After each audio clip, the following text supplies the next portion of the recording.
Chez5 présente À l'écoute des détails, le podcast. Moi, j'ai toujours voulu aider les gens. Et donc là, je me suis dit que c'était vraiment une façon de les aider et d'avoir vraiment un impact dans leur vie. Bonjour à tous, bienvenue dans À l'écoute des détails. Chez Five, on aime penser que votre organisation peut vous offrir la liberté. Et on va en parler avec quelqu'un dont c'est le métier. Elle est home organizer. Elle s'appelle Coraline. Bonjour Coraline. Bonjour Thomas. Comment vas-tu ? Ça va bien, merci.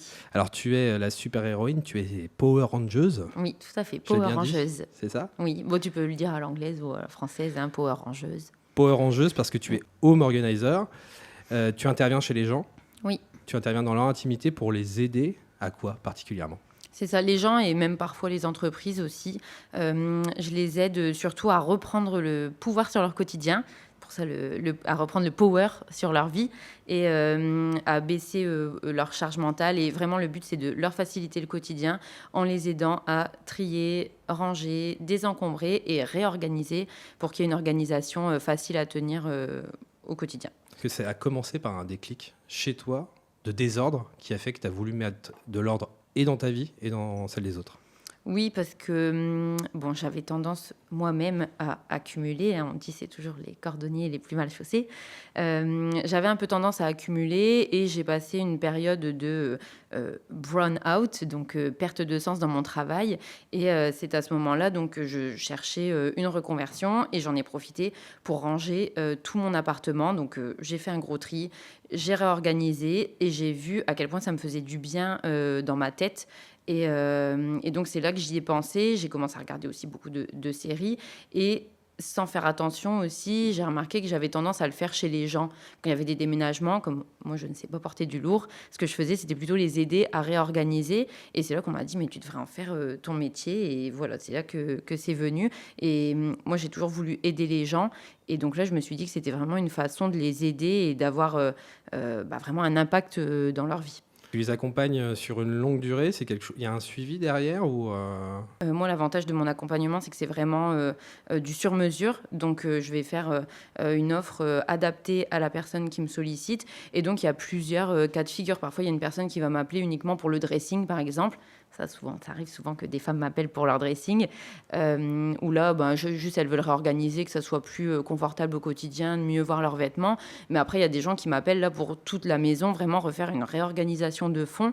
C'est ce que je suis en train de faire actuellement, par exemple, chez une cliente. Et donc là, ce sera plusieurs. Souvent, je fais des demi-journées d'intervention, parce qu'une journée, c'est un peu lourd émotionnellement.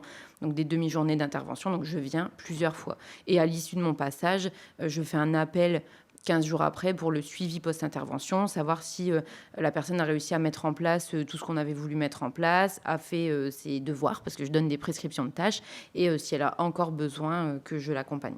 Et tu connais le déclic qu'il y a pu avoir chez ces personnes ? Est-ce qu'elles t'en parlent ? Est-ce que c'est des gens qui lui ont dit « Oh là là, il faut que tu fasses quelque chose » ou c'est elles, suite à un long processus, qui se disent « Bon là, il faut que quelqu'un intervienne parce que je ne peux pas le faire toute seule. » quoi. J'ai un peu de tous les cas de figure. Là, j'ai une personne où c'est sa fille qui m'a contactée en disant qu'elle voyait que sa mère était submergée. Mais après, les personnes, en général, ça commence à leur peser au quotidien. Et donc, c'est oh là là, c'est le bazar. Oh, c'est le bazar. Oh là là, dès qu'elles se lèvent le matin. Et c'est là qu'elles se disent, oh là là, faudrait que je fasse appel à quelqu'un. Mais je sais que là, ma cliente actuelle que je vois beaucoup, elle avait vu mes publications sur les réseaux. C'était dans un coin de sa tête, mais elle ne m'a pas appelé tout de suite et elle a attendu parce qu'au-delà du déclic, elle savait qu'elle avait besoin d'aide, mais il faut aussi pouvoir laisser rentrer quelqu'un dans son intimité et donc elle a attendu un peu d'être prête à laisser quelqu'un venir. Donc je pense, ça dépend vraiment des gens, hein. Chaque personne, chaque cas est unique, mais oui, il y a toujours un moment où on se dit « Oh là là, c'est plus possible », mais voilà, il faut attendre un peu d'être prêt.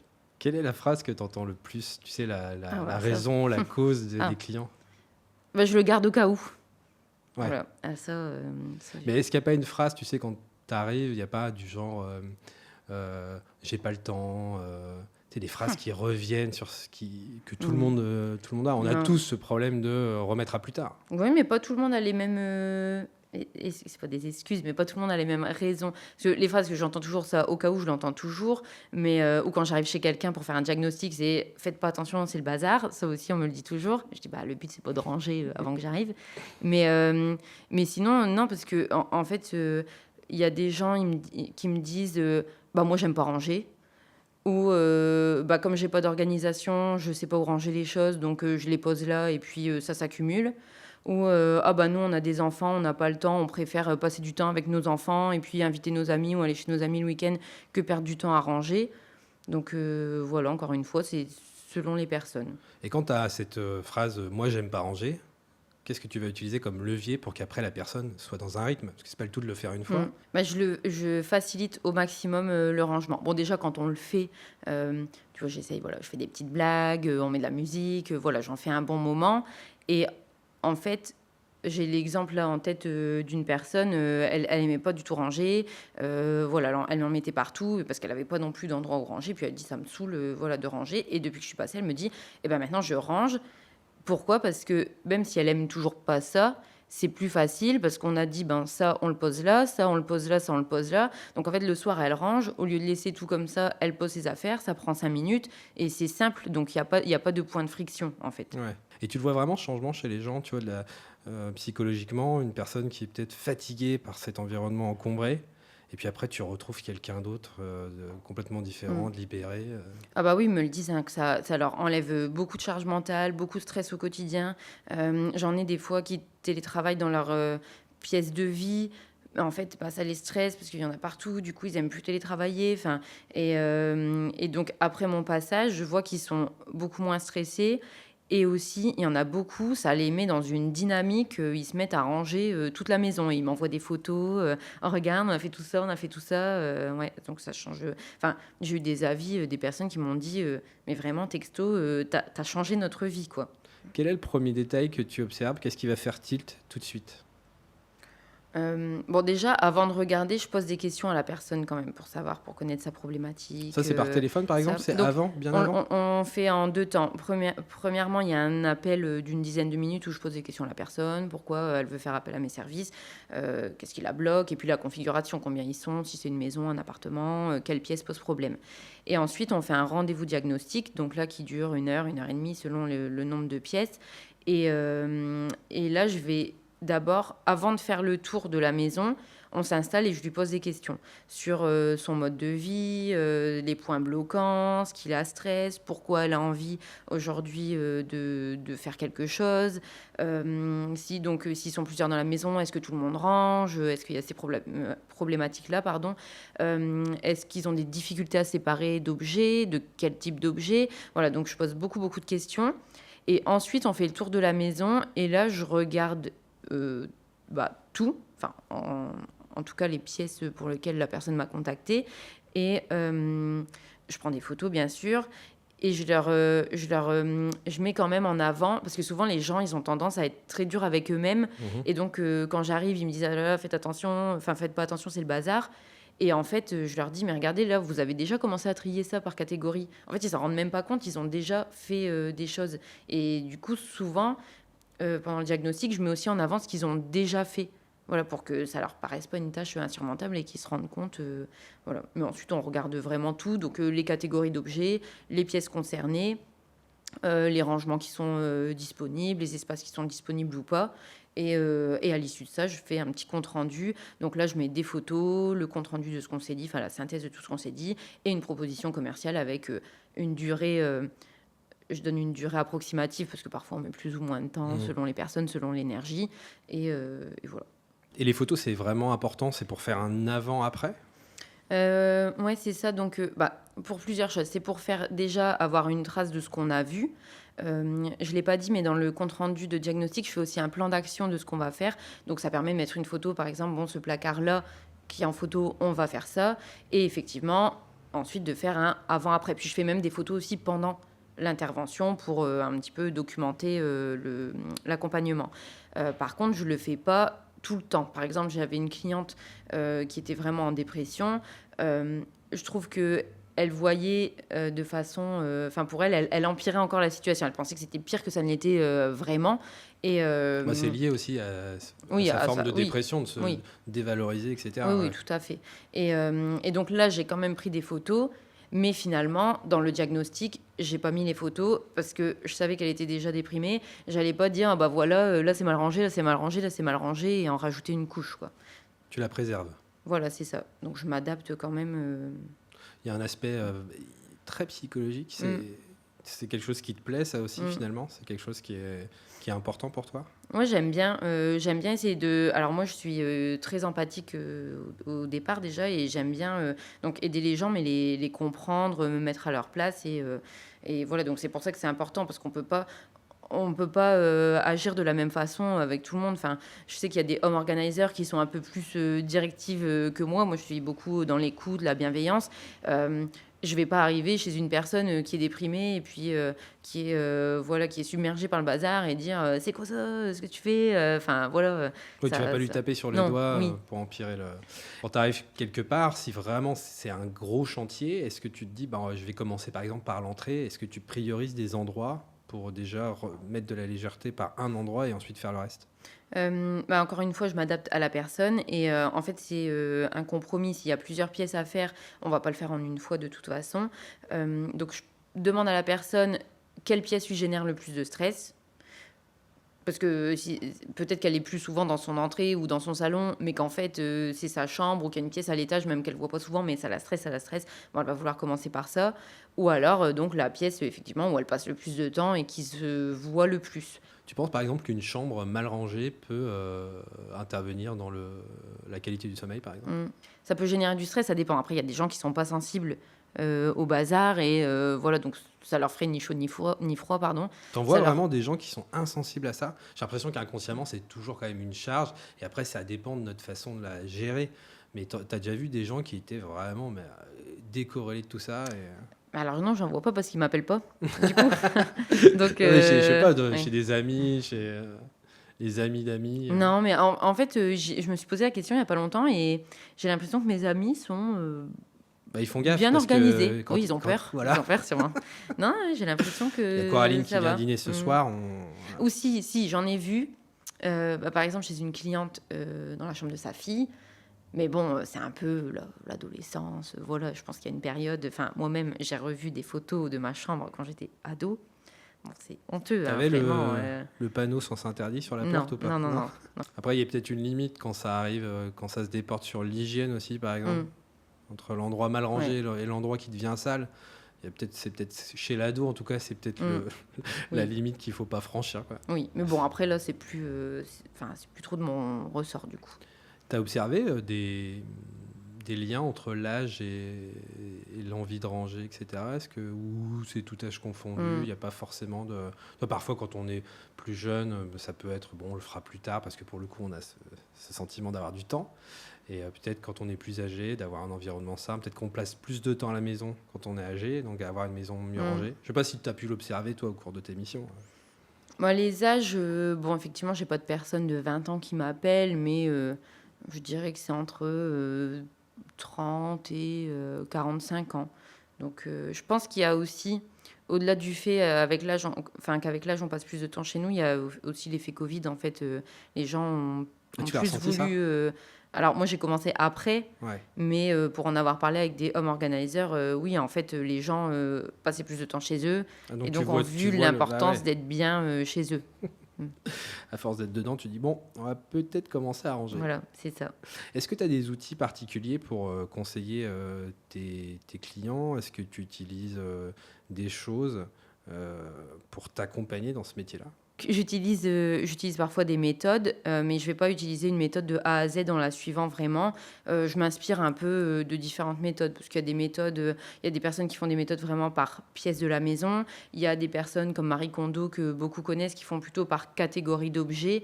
Moi, je fais un peu un mix entre les deux. En gros, on va dire, bon, on commence par cette pièce-là, la cuisine. On commence par la cuisine. Et après, au sein de la cuisine, on va redispatcher par catégorie. D'accord. Et effectivement, s'il y a une catégorie qu'on trouve dans la cuisine, qu'on trouve dans une autre pièce, peut-être qu'on va aller voir aussi un peu dans l'autre pièce pour voir tout regrouper au même endroit. Voilà, D'accord. donc c'est un peu des deux. Et La par contre, méthode Power Rangers. voilà, c'est ça, la méthode Power Rangeuse. Et par contre, comme Marie Kondo, parfois, quand les personnes ont du mal à se séparer de leurs vêtements, je leur fais dire merci. Alors les gens rigolent parfois quand je dis ça, mais, Faut dire merci aux vêtements. à certaines personnes, ça fait du bien de dire au revoir et merci. Enfin, tu m'as apporté du bonheur, maintenant, voilà, je n'ai plus besoin de toi, je vais te donner, quelqu'un d'autre te récupérera, mais merci pour ce que tu m'as apporté. C'est un sentiment que tu retrouves le plus souvent, ça, le fait de ne pas vouloir se désister de choses, de garder. Ça revient tout le temps, ça?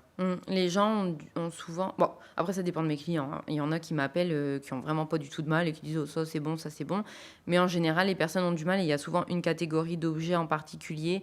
Et ce que je vois le plus comme catégorie, c'est les affaires de bébé des mamans qui gardent les affaires. Moi, ma Effectivement. maman, c'est pareil, les Elle a affaires tout de gardé? moi petite. Donc là, je lui ai fait faire le tri. Ça m'a fait aussi un peu d'entraînement. La Power Rangeuse est venue à la maison et je lui ai dit, maman, tu as le droit d'en garder quelques-uns, mais ça sert à rien de tout garder. Bah ouais, après, il faut se poser les bonnes questions. Garder, oui, mais pourquoi garder? Si c'est pour faire un espèce de sanctuaire en haut du grenier, est-ce que ça sert vraiment à quelque chose? C'est ça, ça fait des souvenirs. Après, je comprends, hein, même moi, j'ai des choses, j'ai du mal à m'en séparer. Alors, ce que je fais, sinon, c'est que je le prends en photo avant de le donner. Là, j'ai donné à la ressourcerie mon autoradio de quand j'étais adolescente, où j'avais fait des petits dessins, des petites gommettes, tout ça. Je l'ai pris en photo avant de le donner. Voilà, ça permet aussi de s'en souvenir, parce que je pense qu'il y a aussi En fait, je pense que les gens ont peur d'oublier. Il n'y a pas longtemps, il y a quelques mois, je suis allée chez une dame où elle avait perdu son mari et donc on devait débarrasser les affaires de son mari. Et ça avait pris quand même quelques mois avant qu'elle fasse appel à moi parce que, surtout pour les enfants, en fait, les enfants avaient peur que si on enlève les affaires de papa, on oublie papa. Ouais, il y a une grosse valeur affective Mm. via les objets.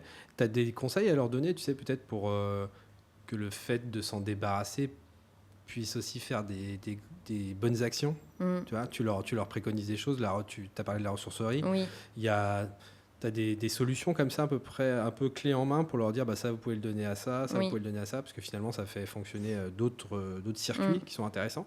Alors, donc déjà sur mes réseaux sociaux, je fais beaucoup de publications pour donner des conseils ou donner ou réparer pour éviter de jeter. Parce que j'ai remarqué en plongeant un peu mon nez là-dedans que c'est vraiment... C'est compliqué en fait. Enfin, on va trier un placard, on va avoir 20 objets à donner. En fait, ça va être 20 catégories d'objets différentes et du coup, il va falloir donner à 20 acteurs différents. Ça devient complexe. Voilà, je grossis un peu le trait, mais c'est vrai que parfois c'est compliqué. Par exemple, moi je donnais beaucoup à la ressourcerie, sauf que maintenant la ressourcerie, ils prennent plus l'électronique. Bon, donc je fais un peu de publication comme ça pour aider les gens parce que je vois que c'est quand même compliqué. D'ailleurs, si je peux conseiller aux gens, il y a un site, le site de l'ADEME, l'agence de la transition pour la transition écologique. Je sais plus le nom exactement. L'ADEME en tout cas. Oui, il y a le site de l'ADEME qui répertorie où donner ces objets et même où les vendre. Donc selon la catégorie d'objets. Donc, je fais ce travail-là sur les réseaux sociaux. Et ensuite, quand je fais mon compte-rendu, je mets aussi des conseils avec les adresses où donner. Et moi, après mon intervention, je propose une option désencombrement où c'est moi qui emmène les affaires. En général, je donne à la ressourcerie, ce qui est vraiment à jeter, qui est bon pour recycler, à la déchetterie. D'ailleurs, j'adore aller à la déchetterie. C'est mon activité favorite. Je connais tous les numéros de tous les containers maintenant. Et ensuite, je donne tout ce qui est livres en ressourcerie spécialisée, en bouquinerie, où ça permet de financer des emplois solidaires et les vêtements dans des friperies solidaires. Avant d'aller sur tes conseils pièce par pièce, avec une méthode qui va, je l'espère, un peu aider nos auditeurs avant qu'ils fassent appel à toi, je l'espère. On va faire le jeu des détails. C'est hyper simple. Je te donne juste des petites questions, des petits choix. Tu me fais une réponse instinctive, il n'y a pas de mauvaise réponse. Tu es prête? Oui, je suis prête. Si je te dis voir tout ou cacher tout? Bon, moi j'ai tendance... Alors oui, je ne l'ai pas dit, mais on n'est pas... Oh, désolé, c'est long comme réponse. Non, vas-y, tu peux. Quand on est homme organizer, on n'est pas tous minimalistes. Hein. Et moi, je ne suis pas du tout minimaliste. Donc chez moi, on voit tout, mais je pense que pour quand même le stress au quotidien, c'est mieux de cacher tout. Par exemple, si on a un placard et qu'on a plein de vêtements, rien que de mettre un rideau, ça paraît plus rangé. Attention, ça ne veut pas dire qu'il faut tout mettre derrière et en bazar. Hein, mais... Ouais, puis je pense que tu fais aussi le distinguo entre ce qu'on peut voir en termes de déco et puis un bazar. Tu vois, tout ce qu'il y a dans le placard, dans l'entrée, on n'est pas obligé de voir le cirage, les chaussures, etc. Donc plutôt cacher tout. Voilà. Plan d'action ou spontanéité? Un plan d'action. Il faut réfléchir, sinon je l'ai déjà vu dans les premières missions que je faisais. En fait, il faut réfléchir une fois qu'on a tout vidé, dire où on va mettre quoi. Parce que si on commence à remplir alors qu'on n'a pas réfléchi et qu'on n'a pas, en fait, souvent, il n'y a pas assez de place. Finalement, c'est pas optimisé, donc plan Il d'action. faut absolument penser le rangement. Mm, Moi, j'ai l'habitude de dire, quand je pense pas le rangement, je stocke, je ne range pas. Donc, tu fourres dans des endroits, puis au final, tu retrouves rien, et c'est l'enfer. Commencer par le plus simple ou le plus urgent. Ça me rappelle que j'ai oublié tout à l'heure, par quelle pièce on commence. Je demande aussi aux gens ce qui est le plus difficile ou le plus facile Pour elle pour eux. Ouais. Ouais. Parce que s'il y a une catégorie qui est vraiment très compliquée, en général, ils ne veulent pas commencer par ça. Du coup, le plus simple ou le plus urgent, l'idéal, c'est quand le plus simple et le plus urgent en même temps, c'est facile. Ou alors ça dépend du client, ça dépend de la personne. Si la personne veut vraiment faire le plus urgent parce qu'elle voit toute la pièce, mais que ça va être plus compliqué ou plus long, mais que c'est une urgence pour elle, on va faire ça. Après, si elle a du mal à se mettre dans le rangement et que c'est compliqué pour elle, on commence par le plus simple. Par exemple, la personne qui était en dépression, on a commencé vraiment par le plus simple. Donc voilà, ça dépend. On peut dire que le plus simple devient le plus urgent. Voilà. Boîte fermée ou rangement visible. Une fois encore, boîte fermée, ça va faire plus rangé, mais rangement visible ou au moins des boîtes fermées mais transparentes pour qu'on voit ce qu'il y a dedans.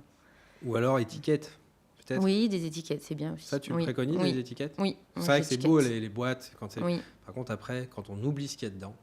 Oui, c'est ça. Donc, alors disons boîte fermée mais étiquetée. Voilà. Un grand tri par an ou un peu chaque semaine. Oui, un petit peu tout le temps, c'est bien, c'est plus facile. Bon, le top, c'est un grand, Ouais. un bon gros Pour rangement. commencer, une fois qu'on l'a jamais fait, et ensuite, après pour le maintenir, un petit peu. accumuler ou alléger. Léger. Ah oui. Et enfin, maison sous contrôle ou maison qui respire. Qu'est-ce que tu appelles qui respire? Où on laisse quand même un petit peu... il y a de la vie, maison qui respire. Voilà. Oui. Ouais. Quelle a été, selon toi, l'histoire la plus marquante, celle dont tu te souviens le plus? Quand j'étais en formation, je devais faire... parce que j'ai fait une formation, du coup, pour être homme organisateur, il y a des formations. J'ai fait une formation de 6 mois et on devait faire quelques missions gratuites comme ça pour valider la formation. Et c'est là que je me suis occupée d'un couple. Et donc, ce couple avait 2 enfants. Et donc, il rangeait pas du tout. J'en parlais un peu tout à l'heure. Il disait, nous, on n'a pas le temps, on n'aime pas ranger. On préfère vraiment passer le week-end avec nos amis, avec notre famille, enfin, avec nos enfants, que de s'embêter à ranger. Et donc, c'est vrai que ça s'était accumulé. Et donc, elle devait faire une formation, elle devait travailler à la maison, mais elle n'arrivait plus. En fait, son bureau était trop encombré, donc elle ne pouvait plus travailler dans son bureau. Donc, elle travaillait dans le salon, mais en fait, il y en avait tellement partout que ça la stressait. Enfin, vraiment, ça générait un gros stress et des tensions même dans le couple. Et après que je sois passée, je suis revenue pour voir pour le suivi post-intervention 2 semaines plus tard. Ils avaient fait d'autres pièces de la maison. Ils étaient hyper contents. Et ils m'ont dit maintenant, en fait, comme chaque chose à sa place, on range tout le soir directement. On avait fait l'espace jeu et donc les enfants rangeaient pas trop au départ. Et là, ils s'étaient mis à ranger parce que comme on avait trié les jeux par catégorie, c'était facile, c'était intuitif. Donc même les enfants commençaient à ranger. Et quand ils m'ont mis un avis sur Google, ils ont dit... Et quand je les ai revus, ils m'ont dit « T'as changé notre vie, on respire à la maison, le quotidien est vraiment plus simple et ça va mieux dans notre couple. » Enfin, vraiment, et c'est là que je me suis dit « Waouh, quand même, l'impact qu'on a sur les gens. » Quelle est la chose la plus improbable que tu aies pu voir? Parce qu'en fait, il faut le dire, quand tu t'arrives dans ce genre de mission, tu rentres directement dans l'intimité des gens. Est-ce qu'il y a des choses qui t'ont vraiment, peut-être pas choqué, parce que voilà, mais où tu t'es dit waouh? Alors, j'ai deux choses. Une personne donc chez qui on faisait le dressing et la chambre. Et là, j'ai ouvert, parce que moi, j'ouvre les tiroirs. En plus, j'adorais quand j'étais petite ouvrir les tiroirs, fouiller dans les tiroirs. Il y a un petit côté fouilleuse quand même. Ouais, j'aime bien. Curieuse. Archéologue des placards. Et là, maintenant, on me paye pour fouiller dans les tiroirs. Alors, c'est quand même trop bien. Et là, j'ouvre un tiroir. Et en fait, c'était un tiroir qu'il ne fallait pas ouvrir. C'était un tiroir... intime. Un tiroir intime. D'accord. Voilà. D'accord. Ça, et aussi j'ai accompagné une personne pour son dressing. Et donc, comme je disais, je m'adapte vraiment à la personne, donc je ne vais pas la forcer à être minimaliste. Là, c'est une personne qui adorait la mode, qui avait plein de vêtements. Enfin, vraiment, il y en avait beaucoup, beaucoup. On a réussi à retirer 150 vêtements, mais il y en avait encore plein. Même après avoir fait le tri, je lui ai fait racheter un portant parce que ça respirait pas. Et on a compté ces jupes et il y en avait 132. Il y avait 132 jupes après avoir fait le tri. Ça, c'était quand même Et un c'était record. que les jupes. Que les Que jupes. les jupes, hein, ça comptait pas les robes et les pantalons. Hein. Et les combis. On va passer, si tu le veux bien, de pièce en pièce pour que tu nous donnes tes petits tips en tant que home organizer.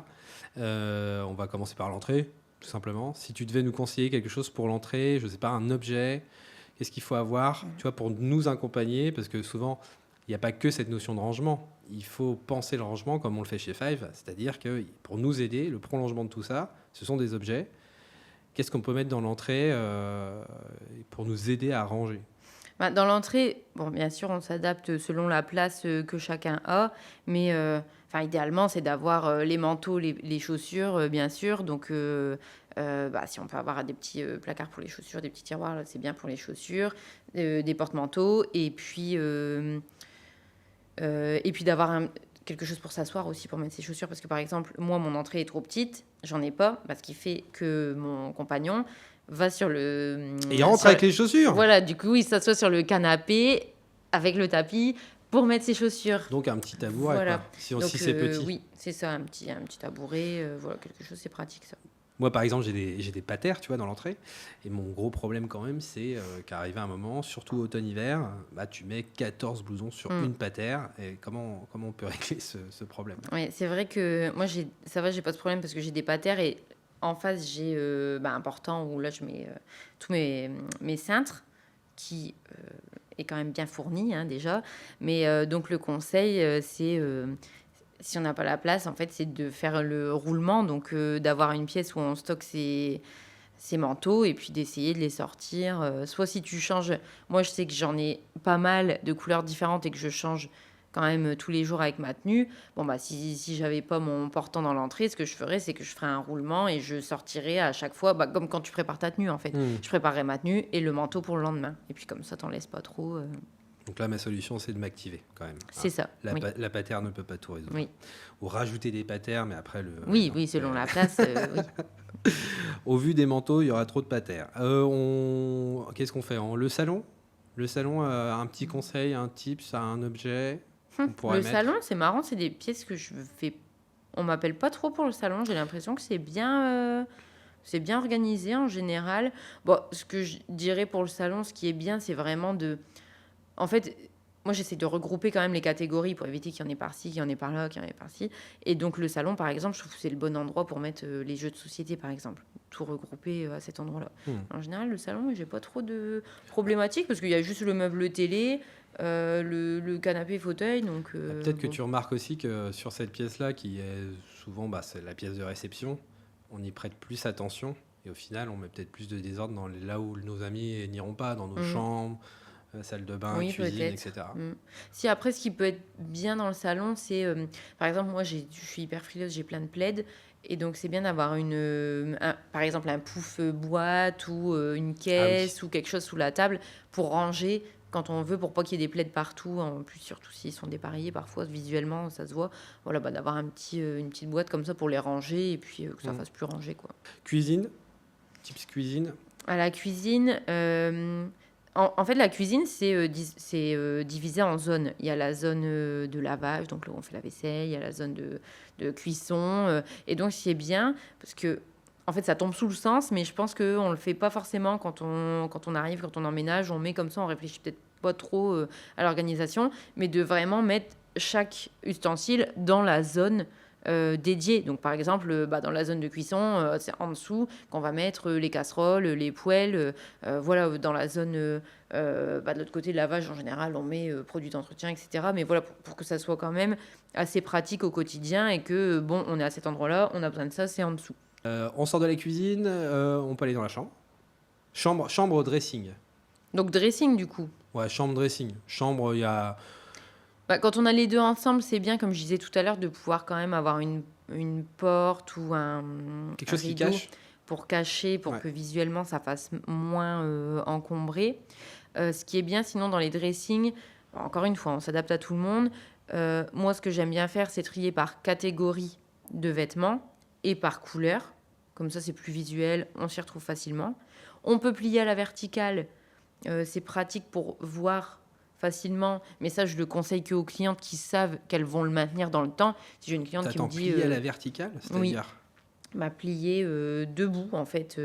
Donc, au lieu au lieu d'avoir les un poser tas, comme ça... je mets mes t-shirts c'est les comme uns sur ça. les autres. Oui. C'est comme ça. Oui, et du coup, par exemple, ce qui est bien, c'est là d'avoir des caisses. Comme ça, si on a des compartiments dans le placard, on met des caisses. Ça fait un peu office de tiroir, on tire et là, on voit tous ces vêtements. Et si une cliente me dit non, mais je vais jamais savoir le tenir, ça sert à rien, ça va finir en boule, bon, là, je lui fais pas faire le pli à la verticale. Et ça, c'est pas mal pour optimiser l'espace. Ce qui est bien aussi, c'est d'avoir des cintres identiques.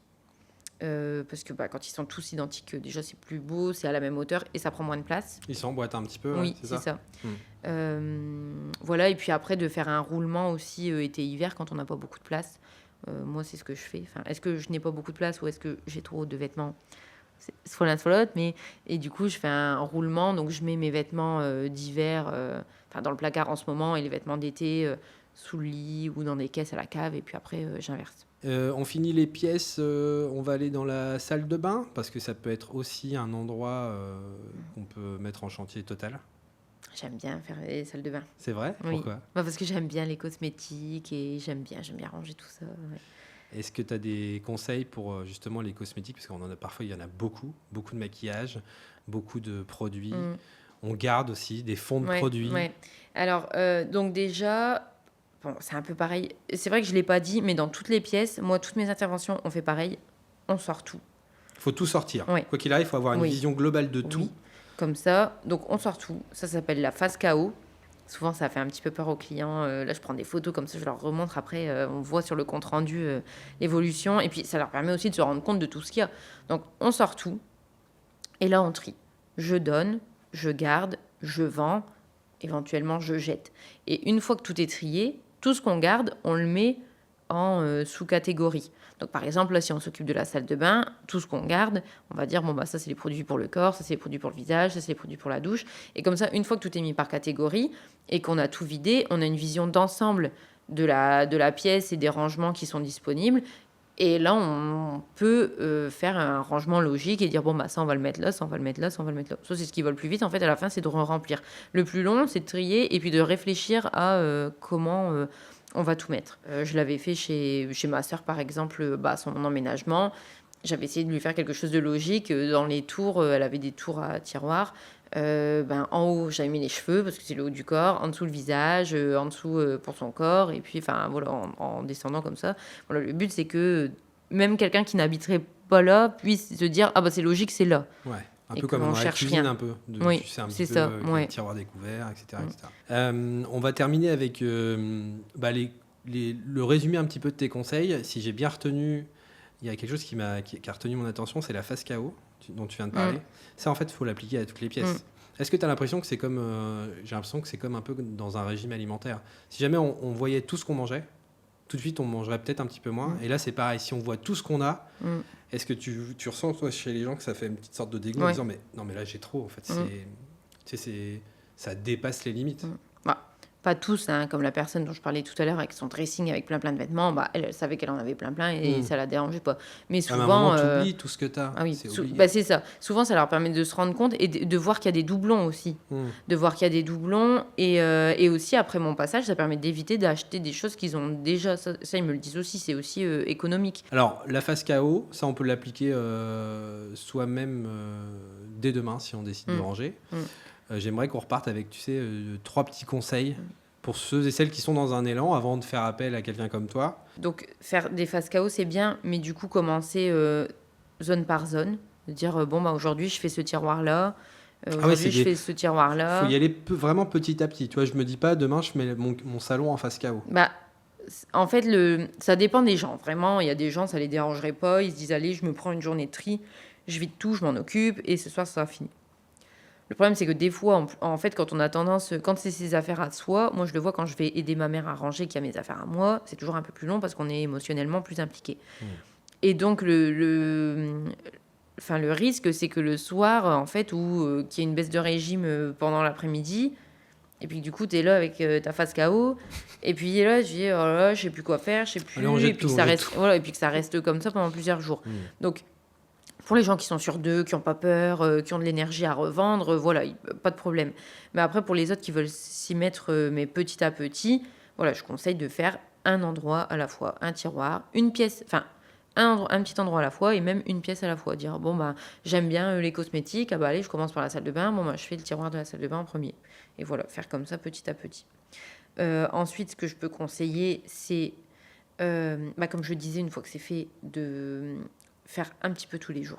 Ça évite de se retrouver le week-end à faire tout le tour de la maison et puis à passer des heures à ça.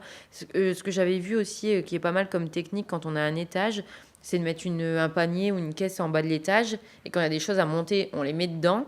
Et puis soit on remonte petit à petit ou soit même on laisse, quand on a des enfants par exemple, les affaires traînent, on met dans la caisse et le samedi, il a le droit de récupérer ses affaires et de les remettre. De les remettre.